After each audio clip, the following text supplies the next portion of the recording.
Linai, eik arčiau prie mūsų. Epitetai tau. Kol Juozukas negirdi, pavadinkim jį geriausių rinktinės krepšininku. Bet jeigu Juozukas girdės, jis pasims aišku savo tuos epitetus.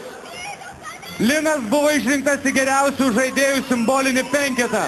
Bet man atrodo, kad geriausias penketas stovi čia scenoje. Su tavim, ar ne, Linai? Čia geriausia 12 žaidėjų stovi su manim. 11. Iš jų išeina daug penketų. Čia yra patys geriausi, kuriuos galėjai surinkti. Va čia yra vyrai, kurie atidavė viską, sveikatą ir taip toliau. Čia jie stovi. Linai, mes turime tau specialią staigmeną. Klausimą tau, kaip ir prieš 3 metų, užduoda TV3 sporto žurnalistė Vlada Musvydaitė.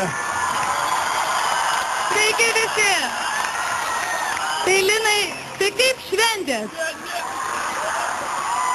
Ne, tikrai ne. Mes geriam tik tai Sprite'ą.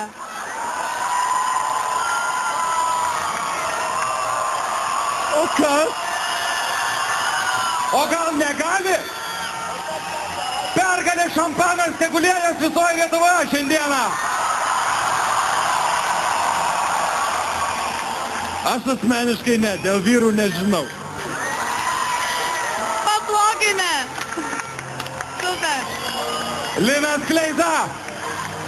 O dabar dėmesio į ekraną, įspūdingiausi momentai, kuriuos sukūrė Linas Kleiza.